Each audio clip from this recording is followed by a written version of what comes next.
$3 million came from the CEO of Netflix. I forget how much it came from the public unions. The teachers union gave a lot of money. There was a big article in the Hollywood Reporter about SOS being called to all these big wigs in Hollywood. They gave a great deal of money. Your question, though, is why did it work? And the answer is negative advertising works. Otherwise, it wouldn't do it. Advertising works.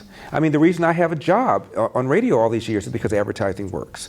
And so if you bombard the media with Larry Elder is the figurehead of a Republican takeover, and Larry Elder is the figurehead of a Republican takeover, and Larry Elder is the figurehead of a Republican takeover, and you put a bunch of pictures of me standing next to Donald Trump, which we did in 2016, it's going to have an effect if you can't counter it. That's just the way things work. And the electoral map is so much different.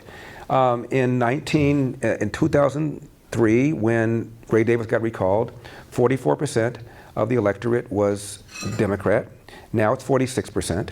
16% was independent, and the New York Times said independents in California lean left. Now it's 23%. That's almost a 50% increase. And there's been a steep decline in Republicans, 35% in 2003, and now 24% in 2021. That's a 33% decline. So the whole electoral map was daunting. Then they outspend me 20-1. Then they bring in Barack Obama. They bring in Bernie Sanders, a socialist who owns 3 houses, but I digress. They bring in Elizabeth Warren. And notice, if you look at any of their ads, they never once said the following magical word, John. Gavin Newsom has done a good job for the people of California. All they said was, this is a Republican takeover, and it works.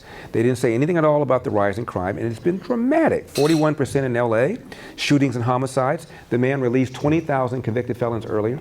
You're still on the campaign trail. Well, and they didn't ever say a word about the rise in homelessness, the decline in the quality of education, his own kids in school, in-person education.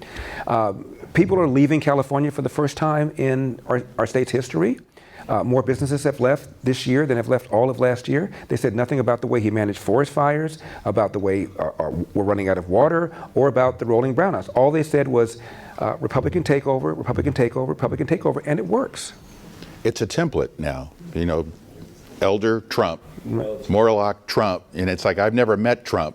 Right. But it was used against me. So when it comes to money, Jan, if it's 48-52, the unions look and say, well, how much more will it take to get it to 49-51? How many millions? And then how many millions will it take to get 50-50? And then how many more millions, 51-49? And that's sort of my story when I was up for re-election last November. The unions came in with $4 million in the last few weeks, and that all the social media, all the radio, all the TV, you know, it's very hard to respond. So when you look at the numbers that Larry's given you, if 24% are Republicans and 36% said yes to the recall, you know, as of the last numbers, that means 12% from somewhere else voted for the recall. This is not a Republican recall, but it was used as a negative, as a you know, a way to go, and so Republicans have to figure out how to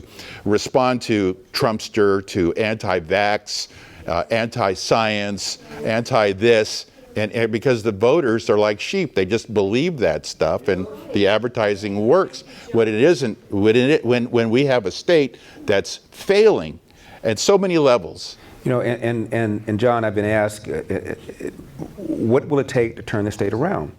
You know, it's almost like an alcoholic or a drug addict. They've got to hit rock bottom and then think about what to do. Because I'm reminded of something that Golda Meir, the former Prime Minister of Israel, said when she was asked about the homicide bombings and what can we do to turn this around. And she said, as long as Palestinian mothers hate Israeli Jews more than they love their own children, we're going to have these problems.